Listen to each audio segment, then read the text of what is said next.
Hi everybody, welcome back. Another technical demo around the Quarkus application. My name is Daniel.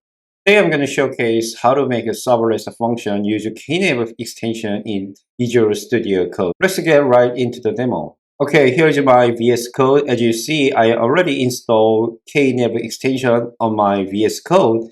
You can actually install Knative extension right away, but today I'm going to showcase a little bit future feature, which means you cannot use these features at this moment, but we're going to have a plan to release soon enough. When I click on Knative extension on VS Code, you can find the serving, eventing, and the function explorer. And then you can actually start Knative command line here. So let's try to create a new function. You're going to add a new function name, for example, Quarkus-func is my function name, and you can select language like a Quarkus, and then you can select the template. We're going to use the event, cloud event, and you can save your prepared directory to create your function. So once the function is created, you can just open your created project.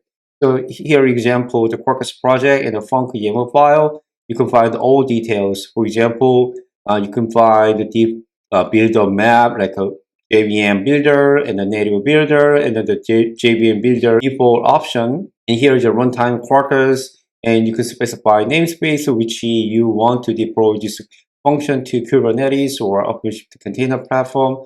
Let's go to source directory, how Java application is generated. This is a simple function class and then function method. Just input cloud event process and then just output the immediate output. So as you see, the input output single JSON messaging. Here is a very simple application to process your cloud events. Here's my OpenShift cluster. The Quarkus is an empty project. The next step, we're going to deploy this function using VS Code Knative extension. So we're going to select Knative deploy function on your menu, and then you're going to specify the external container registry you want to push these images. So I'm going to use query.io with my credential, and then the image name, Quarkus phone, and the latest version.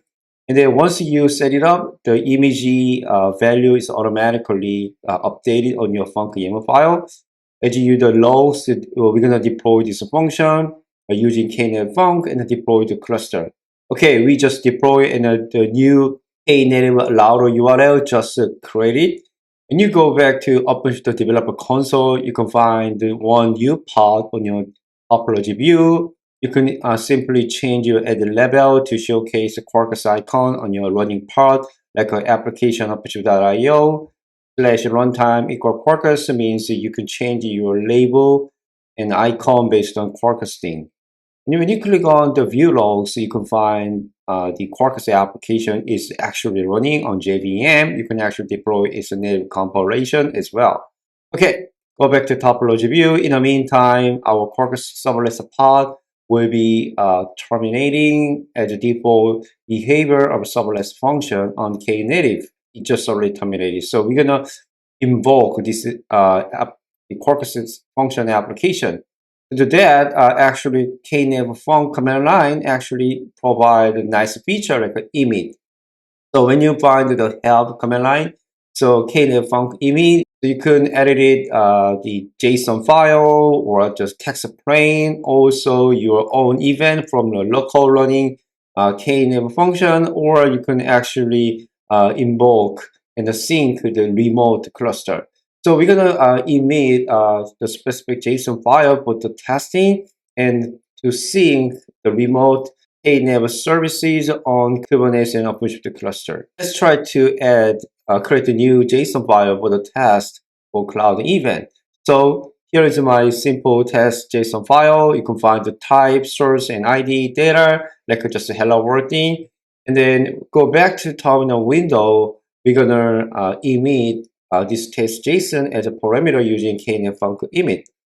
So knative emit and then parameter file to test JSON and sync the remote cluster which URL automatically generate during knative function deployment. So just emitted this new cloud event message to our remote container, and then as you see, your function pod Quarkus is automatically start up.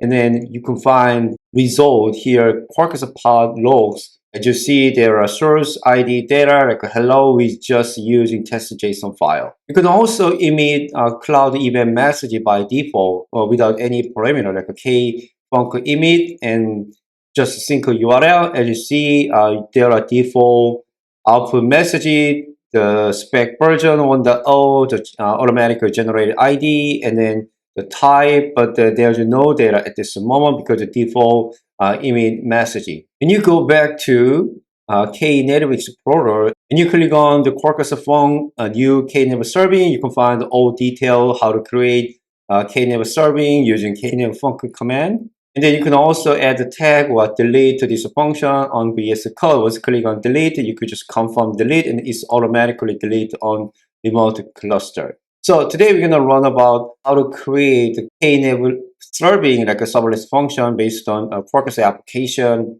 using VS Code. You can actually use Knative func, like a kn func command directly on your terminal window, and be sure you already log in your remote Kubernetes and OpenShift cluster. Thank you for watching. Have a good rest of the day.